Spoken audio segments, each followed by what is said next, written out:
இடம்பலம் entertainment நேயர்களுக்கு வணக்கம்.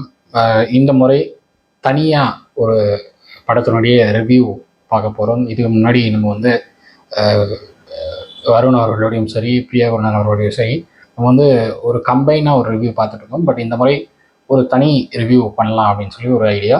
இன்றைக்கி நம்ம பார்க்க போகிற படம் அது வந்து Janaki versus state of Kerala. அதாவது பெயர் மாற்றம் செய்யப்பட்ட பிறகு Janaki V versus state of Kerala அப்படின்னு சொல்லி சுரேஷ் கோபி அவர்கள் நடித்த படம்.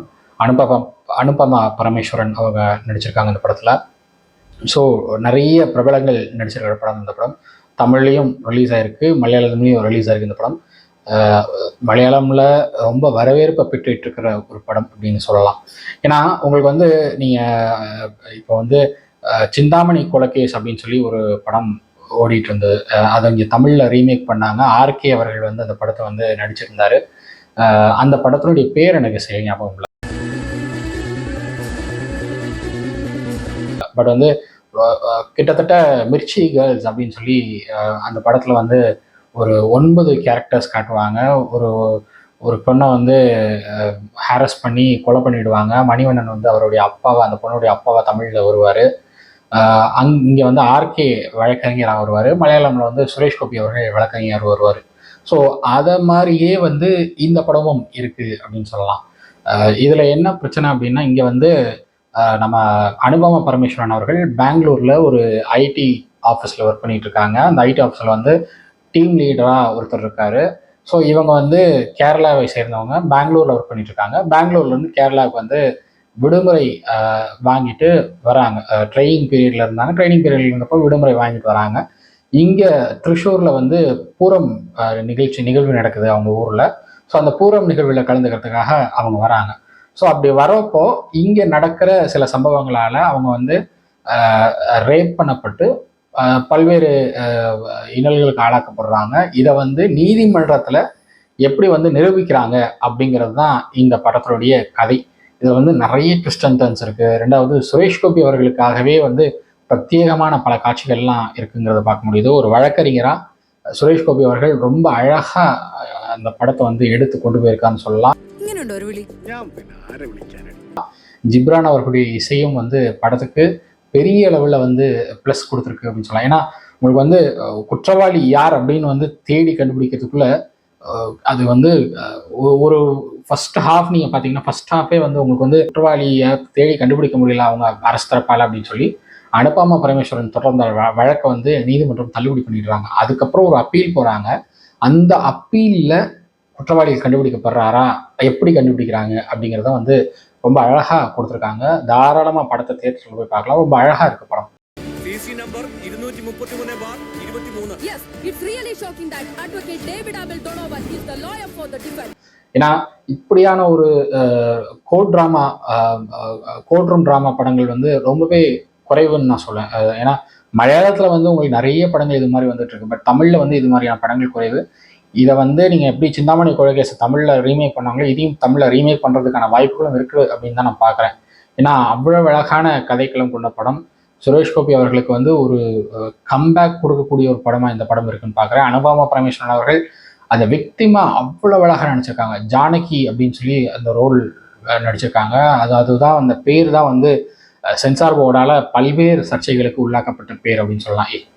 இதுக்கு முன்னாடி பல படங்கள் வந்து ஜானகி அப்படிங்கிற அந்த பேரை சுமந்து வந்திருக்கு அப்படின்னு சொல்லலாம். ஆனால் இந்த படத்துக்கு மட்டும் ஏன் திடீர்னு எதிர்ப்பு கிளம்புது அப்படின்னு தெரியல. ஏன்னா நம்ம வந்து மலையாளத்தில் நிறைய படம் பார்த்துருக்கோம். நம்ம திலீப் அவர்களுடைய படத்தில் வந்து திலீப் அவர்கள் சிவனா இருந்துச்சு. அது ஒரு காதல் பாட்டாவே ஓட்டின காட்சிகளாக இருக்குது. அதெல்லாம் வந்து ட்ரெண்டிங்கில் போச்சு இன்ஸ்டாவில். ஸோ அப்படி இருக்கிறப்போ அந்த இதுக்கெல்லாம் நீங்கள் எதிர்ப்பு தெரிவிக்காமல் இதுக்கு ஏன் எதிர்ப்பு தெரிவிச்சிங்கன்னு எனக்கு இன்னும் புரியல.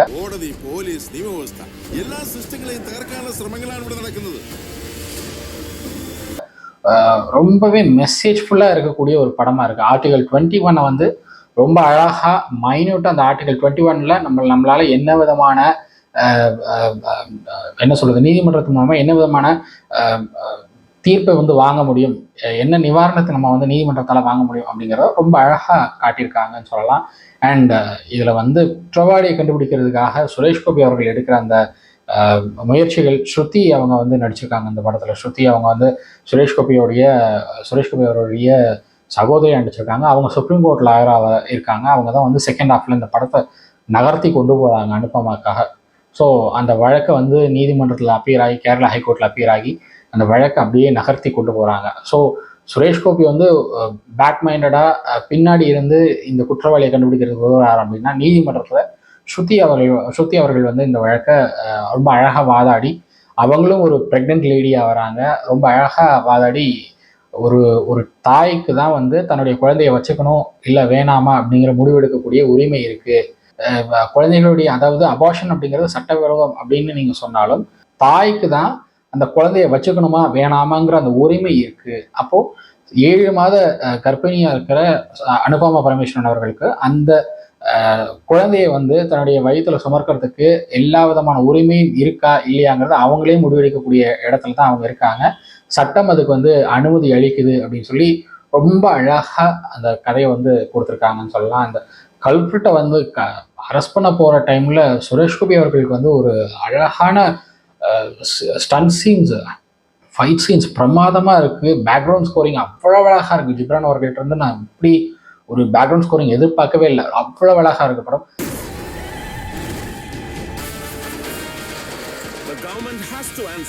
தாராளமாக தியேட்டரில் போய் பாருங்கள். ஏன்னா இது மாதிரியான படங்களை மிஸ் பண்ணக்கூடாது அப்படிங்கிறதுனால தான் நான் இப்போ பார்த்த உடனே வந்து உங்களுக்கு வந்து இந்த ரிவ்யூ கொடுத்துட்ருக்கேன். நான் இல்லைன்னா வந்து யூஸ்வலாக 2-3 நாள் நாங்கள் டைம் எடுத்துகிட்டு அதுக்கப்புறம் வந்து டுவல் ரிவ்யூ, அதாவது 2 பேர் சேர்ந்து ரிவ்யூ பண்ணுற மாதிரி நாங்கள் பிளான் பண்ணுவோம்.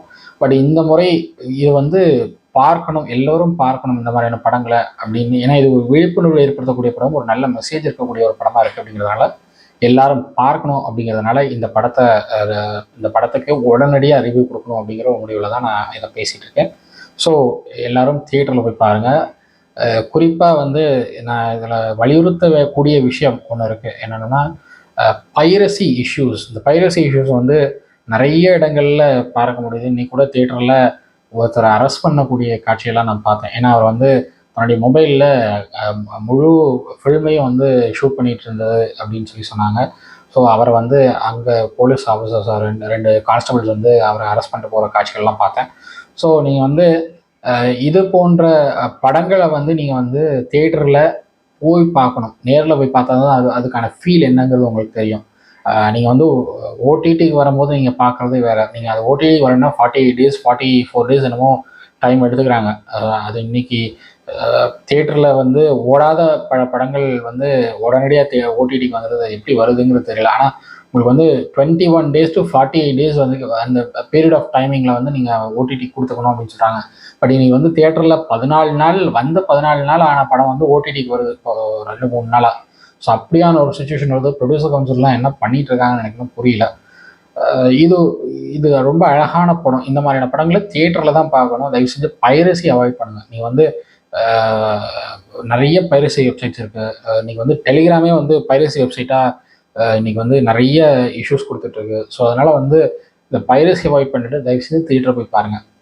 ஏன்னா இது மாதிரியான படங்களுக்கு பின்னாடி நிறைய தொழிலாளர்களுடைய உழைப்பு இருக்குது. அந்த உழைப்புக்கு மதிப்பு கொடுங்க அப்படின்னு தான் நான் கேட்குறேன். ஏன்னா நானும் திரைத்துறையை சேர்ந்தவன். நான் வந்து இதுக்கு முன்னாடி 4 படங்கள் ஒர்க் பண்ணியிருக்கேன். ஒரு படம் பண்ணி அது இன்னும் ரிலீஸ் ஆகாமே இருக்குது. மொத்தம் 5 படம் பண்ணியிருக்கேன். அதில் 4 ரிலீஸ் ஆகிருக்கு, ஒரு படம் இன்னும் ரிலீஸ் ஆகலை. ஸோ எனக்கு இந்த சினிமா இண்டஸ்ட்ரியில் இந்த பேக்ரவுண்டில் வந்து ஒர்க் பண்ணுற எல்லா விதமான ஒர்க்கர்ஸோடைய பெயினும் எனக்கு நல்லா தெரியும். ஒரு அசிஸ்டன்ட் டைரக்டராக நான் ஒர்க் பண்ணியிருக்கேன். அப்போது எனக்கு வந்து எல்லாருடைய உழைப்பும் எனக்கு நல்லா தெரியும். ஒரு டேரக்டரோடைய உழைப்பு தெரியும். நீங்கள் வந்து ரொம்ப அசால்ட்டாக கேமரா பிடிச்சா யார் வேணாலும் படம் எடுத்துகிட்டு போயிடலாம் கிடையாது. ஸோ அதனால் வந்து அதுக்குன்னு ஒரு டெக்னிக் இருக்குது. ரொம்ப அழகாக நீங்கள் கேமரா பிடிச்சவங்க எல்லாம் படம் எடுத்து அந்த படம் ஓடினதாக நான் பார்த்ததே கிடையாது. ஸோ அதனால் ஒவ்வொன்றுக்கும் ஒரு டெக்னிக் இருக்குது. ஒவ்வொன்றுக்கும் ஒரு க்ரியேட்டிவ் ஐடியாஸ் வந்து கொடுத்துட்ருக்காங்க டேரக்டர்ஸ் இன்றைக்கி. அதுக்கெல்லாம் மதிப்பு கொடுத்து தயவு செஞ்சு தியேட்டர் போய் பாருங்கள் அப்படிங்கிறத கேட்டுட்டு வேறொரு படத்தின் ரிவ்யூ தொடர்பாக நம்ம பார்க்கலாம். அதுவரை உங்களிடமிருந்து நன்றி.